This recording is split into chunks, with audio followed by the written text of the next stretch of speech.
Bienvenue dans ce nouvel horoscope des entrepreneurs et comme d'habitude nous allons commencer par les signes de l'eau, c'est-à-dire les cancers, les scorpions et les poissons. Cette semaine, votre ambiance de la semaine est autour de la famille. Vous avez envie de créer des liens importants avec vos proches et vous avez envie aussi de faire ressentir cette émotion, ces sentiments en fait avec vos clients. Donc n'hésitez pas, c'est vraiment quelque chose d'important de créer du lien et d'aller là-dedans. Cependant, il va falloir que vous mettiez en avant autre chose, c'est parce que vous allez faire beaucoup de choix cette semaine et donc il va falloir faire appel à votre intuition, à votre cœur et non à vos doutes, à vos peurs pour pouvoir faire ces choix parce que ça va être vraiment important que vous puissiez vous libérer de tout ce qui vous bloque pour vous épanouir professionnellement.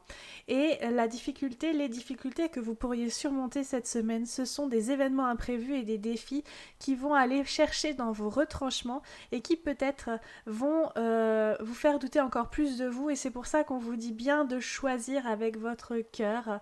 Dites-vous bien, si vous n'aviez pas tous ces doutes, si vous n'aviez pas cette peur, quel choix vous feriez ? Nous continuons avec les signes de l'air, les Gémeaux, les Balances et les Verseaux. Cette semaine, votre semaine est sur le thème de l'aide d'une personne. C'est-à-dire que cette semaine, vous allez recevoir de l'aide d'une ou plusieurs personnes pour des sujets différents qui vont venir vers vous. C'est un petit peu comme si vous récoltiez en fait tout le bien que vous aviez semé avant et qui va vous permettre en fait de débloquer des situations que vous aviez depuis un certain temps peut-être. Les atouts que vous avez à mettre en avant, c'est votre capacité à faire face à la confusion, c'est-à-dire que quand celle-ci elle arrive, quand le doute survient avec vous, vous êtes capable en fait de trouver avec discernement la solution qu'il faut pour pouvoir vous sortir de tout ça. Et donc vous allez faire appel à ça pour pouvoir discerner vraiment les éléments qui vous entourent pour faire des choix qui soient cohérents avec ce que vous avez envie de créer. Cependant, la difficulté que vous avez à surmonter, c'est que vous avez cette façon de voir les choses, en fait, que vous faites les choses dans l'attente de succès, dans l'attente d'abondance. Et donc l'attente que vous avez autour du succès et de l'abondance pourrait particulièrement vous freiner. Faites les choses parce que ça vous fait plaisir et non dans le but d'être productif, d'obtenir de la productivité parce que vous travaillez alors avec une énergie de peur.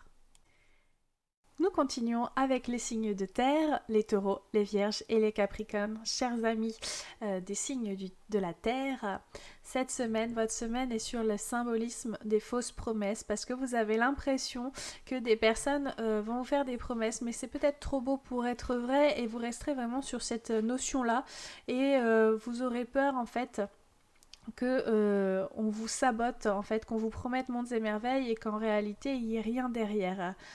Ce qu'il va falloir mettre en avant, en fait, c'est votre capacité à analyser les choses.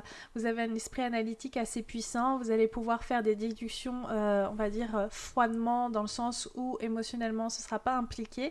Et ça va vous permettre, en fait, de tirer le vrai du faux et de vous faire une vraie bonne idée. En revanche, la difficulté à surmonter, c'est que dans tout ça, vous allez avoir des opportunités qui vont se présenter. Et donc, il va falloir savoir faire la différence entre les fausses promesses et ces opportunités.